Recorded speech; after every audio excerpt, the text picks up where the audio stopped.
Hi. Hey, welcome. Wait a minute. Oh, that's better. Gotta wear your mask, but maybe not for story time. Welcome to story time. I have a great book for you today. It is called The Not So Quiet Library. And those of you who know and love us know that maybe we're not always so quiet here, and that's okay. This is by Zachariah Ohora. The Not So Quiet Library. Every Saturday, Oscar and Theodore got up bright and early, not to watch cartoons or play outside with their friends. It was the day they went to the library with Dad. Dad always said that a day of quiet exploration required a proper breakfast. Look at that.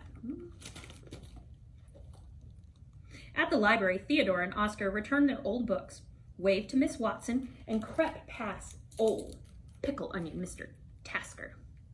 They headed down to the children's department while Dad headed up to the nap department.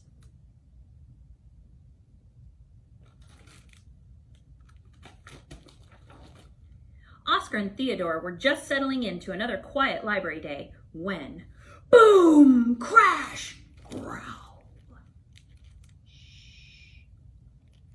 Boom, crash, growl. Knock it off, Theodore. It's not me.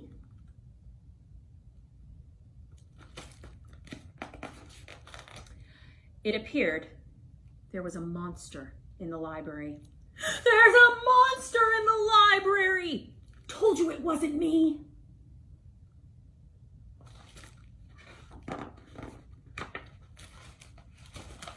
They couldn't outrun the monster, so they tried hiding. You better not mess with us, monster. My brother knows Kung Fu. And they tried bluffing. Yeah, right.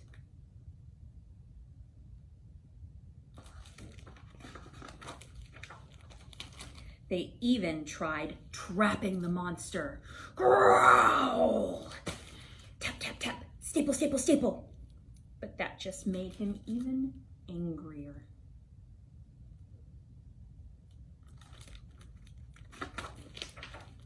The only option left was diplomacy. Excuse me, Mr. Monster. Is something wrong? Yeah, there's something wrong.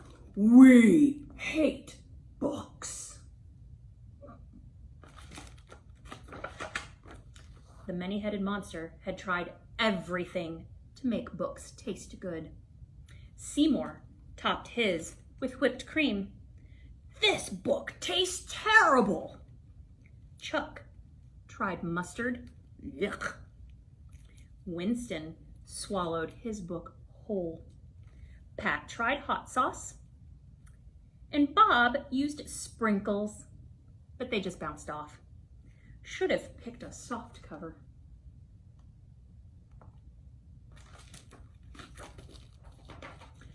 Actually, books are for reading. What? You mean this whole restaurant is filled with things we can't eat?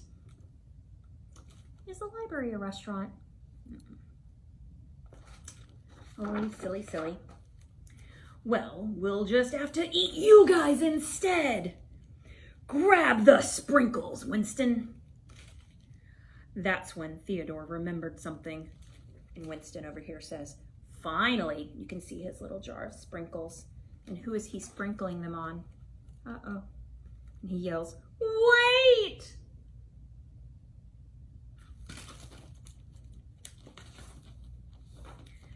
Oh my goodness, guess what he has? Donuts! Perfect. You guys will taste great with donuts on top. And he's putting more sprinkles on him. Yum, yum.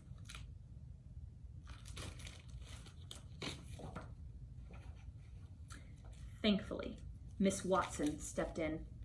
Story time, everyone. Please sit crisscross applesauce. Applesauce? I like applesauce. Mmm. Story time sounds tasty.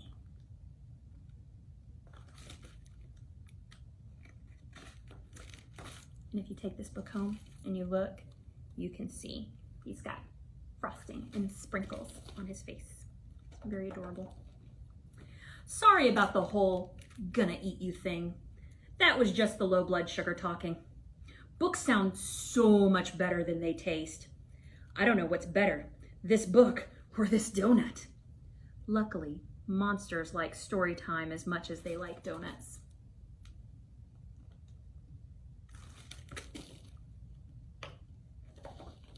After story time, the monster promised to clean up the library. Besides, Miss Watson could really use some help reaching the high shelves. The boys promised to return for a story time every Saturday, after Bob, Seymour, Winston, Pat, and Chuck promised not to eat them.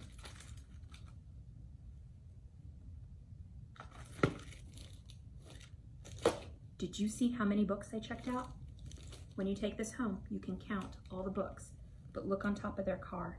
They've got books in the back, they've got books in the seats, and look, got all those books on top too. It's a lot of reading. How exciting. How did you know that monsters love donuts? I read it in a book. And that's how the Not So Quiet Library became quiet again. See all their books. That was The Not So Quiet Library by Zachariah O'Hara. And thank you so much for joining me for story time, and I will see you again next Wednesday.